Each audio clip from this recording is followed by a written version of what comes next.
আমরা এই মুহূর্তে আছি একটি ভুট্টার জমিতে। ভুট্টাগুলো এগুলো রোপণ করা হয়েছে এখানে। এখন এখানে আমি দেখতে পাচ্ছি সার প্রয়োগ করার ব্যবস্থা চলছে এখান থেকে। তো এটা আমার এক মামারই জমি হয়, আমার গ্রামের বাড়িতে আমি এসেছি। তো মামার কাছ থেকে শুনে নেব, কতদিন আগে এই ভুট্টাটা এখানে রোপণ করেছো? ওই 1 মাস আগে। তখন কি শুধুমাত্র ভুট্টার বীজটা সরাসরি এখানে রোপণ করে দিয়েছিলে, তাই তো? হ্যাঁ হ্যাঁ, জমি আর রেডি করার পর বীজ রোপণ করে দেওয়া হয়েছে। তারপরে কি কি পরিচর্যা করলে এখনো পর্যন্ত? এখনো পর্যন্ত তোমার জৈব সার, জৈব তারপরে সারের মধ্যে কি কি দিয়েছো? গোবর আর কি? গোবর, তারপরে 10-26 জিঙ্ক সোয়াগা দেওয়া হয়নি, 10-26 দিয়ে শুধু বীজ রোপণ করে দিয়েছিলাম। এখন তার মানে জৈব সার হিসেবে শুধুমাত্র গোবর সার দিয়েছো, রাসায়নিক হিসাবে 10-26-26 দিয়েছো। হ্যাঁ হ্যাঁ হ্যাঁ, ওটা কতদিন পরে দিয়েছিলে? ওটা সে বীজ রোপণ করার সময়। বীজ রোপণ করার সময় মানে জমিটা যখন তৈরি করেছো তখনই সেটা দিতে হয়েছে। আর এখন এই 1 মাস হয়ে গেল, প্রায় 30 দিন হয়ে গেছে। এখন চাপান হিসাবে আবার 10-26-26। আর এই সারটা যে তৈরি করেছো, এই সারটাতে কি কি আছে এখানে? এখানে আছে জিঙ্ক সোয়াগা, তার জিঙ্ক সোয়াগাই আছে শুধু। জিঙ্ক আর সোয়াগা আছে এখানে। হ্যাঁ, এটা কতটুকু? এখানে তোমার জমি কতটুকু আছে? জমি আছে 2 বিঘা। 2 বিঘা জমির জন্য তুমি কতটুকু পরিমাণে এখানে সার দিচ্ছ আজকে?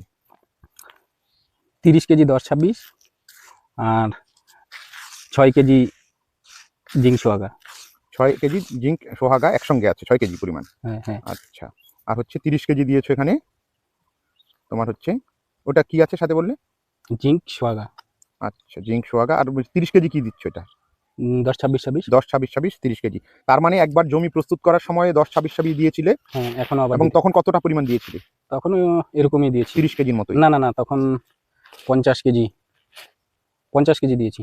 আচ্ছা, তাহলে জমি প্রস্তুত করার সময় এখানে কয় পিক আপ ভ্যান হচ্ছে তুমি মাটি দিয়ে তোমার গোবর সার দিয়েছিলে? 2 pick up. 2 pick up van হচ্ছে গোবর সার দিয়েছিল। অবশ্যই গোবর সারটা 1 বছরে পুরনো হতে হবে। হ্যাঁ হ্যাঁ, আর হচ্ছে 50 কেজি হচ্ছে 10-26-26 দেওয়া হয়েছিল। আর এখন পরিচর্যা হিসেবে 30 দিনের মাথাতে 30 কেজি এখানে দেওয়া হচ্ছে 10-26-26 আর 6 কেজি জিঙ্ক আর সোয়াগা ব্যবহার করা হচ্ছে। আর এখানে তুমি আশা করছো আবার কতদিন পরে এখানে ফসল উৎপাদন হবে? ওটা 6 মাসের আবার, তো ধরো 6 মাস বলেছে দোকান থেকে। 180 দিন সময় লাগবে। 180 দিন সময় লাগে, অর্থাৎ 30 দিন চলে গেছে, আরো 150 দিন, অর্থাৎ 5 মাস আরো অপেক্ষা করতে হবে। এছাড়া আরেকটা জিনিস, এখন কি এর মধ্যে কোনো কিছু এখানে কি কীটনাশক স্প্রে করেছো? হ্যাঁ হ্যাঁ হ্যাঁ, এখনো পর্যন্ত কি স্প্রে করেছো ওষুধ? এখনো পর্যন্ত স্প্রে করেছি হলো তোমার ওই টাটা ফ্যান ইউজ করেছি, আর তোমার কি বলে ওটাকে, প্রফেক্স ইউজ করেছি। প্রফেক্স সুপার নাকি প্রফেক্স? শুধু প্রফেক্স না প্রফেক্স সুপার? প্রফেক্সের সাথে জেমস্টার। ও, জেমস্টার। প্রফেক্সের সঙ্গে জেমস্টার দিয়ে স্প্রে করেছো। তোমার মোটামুটি এইটুকু জমিতে কয় ট্যাঙ্কি এখানে হচ্ছে স্প্রে করতে হয় ওষুধ? 5 ট্যাঙ্কি। 5 ট্যাঙ্কি ওষুধ স্প্রে করলেই হয়। এরপরে কতদিন পরে আবার স্প্রে করতে হবে? 1 সপ্তাহ। 1 সপ্তাহ পর পরই স্প্রে করতে হচ্ছে, তাই তো? হ্যাঁ, তাহলে হচ্ছে দেখুন, এর পাশে কিন্তু আগাছা রয়ে গেছে। আগাছা মারার জন্য কিন্তু মাঝখানটা এইভাবে পরিষ্কার করা হয়েছে।